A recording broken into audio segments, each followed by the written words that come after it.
joining us now to discuss it all is retired Sheriff of Pinal County, Arizona, and he's running for Congress in Arizona's 5th District, Mark Lamb. Sheriff, good to see you.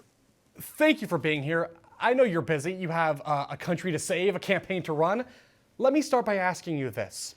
So Brandon Johnson, this communist clown who somehow got elected mayor of one of the biggest cities in all of America, says all the time, we can't arrest our way to safety.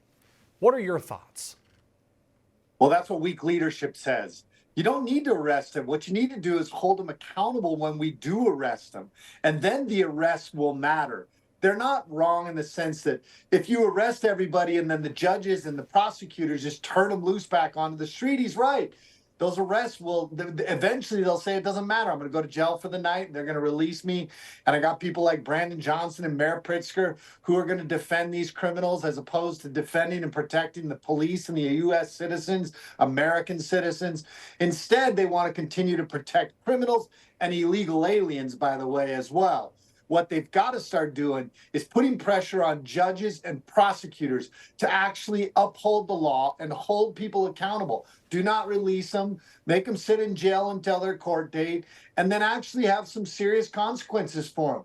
That's how you fix crime. But to say that, oh, you can't arrest your way out of this problem, that's weak leadership. Yeah, so agreed. It's not leadership of any kind at all. Which again leads me to a different question about why anybody in their right mind would ever vote for him. But just setting that aside for a minute, Sheriff, I want to ask you about the why question. It calls for speculation. We're not inside of anyone's mind or heart, fair enough. But why do we see this playing out in liberal cities all over America? New Orleans, Baltimore, Portland, Seattle, Los Angeles, San Francisco, Chicago, New York City. This seems to be a particularly left-wing liberal phenomenon of these teen takeovers. What do you make of that? Well, it's because elected officials, people that have really, like you said, why people like Brandon Johnson, I don't know how they got elected, but in a lot of these big liberal cities, you get these elected officials. And what do? They paint, law enforcement, border patrol, ICE, they paint us as the enemy. You don't think that has a trickle-down effect on it? Mm-hmm. And frankly, a lot of this is really bad parenting as well, where those parents are super disrespectful to law enforcement and authority. And you don't think that that's not going to just transfer over to the children as well as they grow up? And then when the society says we're not going to hold you accountable because of your upbringing or because you were poor or the color of your skin or whatever it might be, then all of a sudden these folks feel very emboldened to go out and commit crimes. And this happens more and more in liberal cities. You just don't see this in cities where people believe in upholding the rule of law and you have strong law enforcement. You don't see it. So given that's interesting. So given your long career in public service, I think a lot of us are looking at it and wondering, where is this going? Because here's what I see. At some point, it starts as a one-off thing, right? It happens every once in a while, these teen takeovers or whatever, but it's not regular.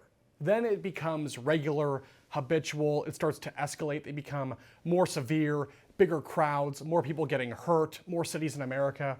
So if we don't do more to hold these people accountable and to hold these leaders accountable, leaders, where does this go from here, Sheriff? Well, it's not good. This is like raising a child where every time they want a juice box or whatever, they cry and throw a fit. And you're like, oh, he's hungry, so just leave him alone. The behavior only progressively gets worse because this is what they learn. This is learned behavior of not being held accountable for your actions, for the disrespect of authority.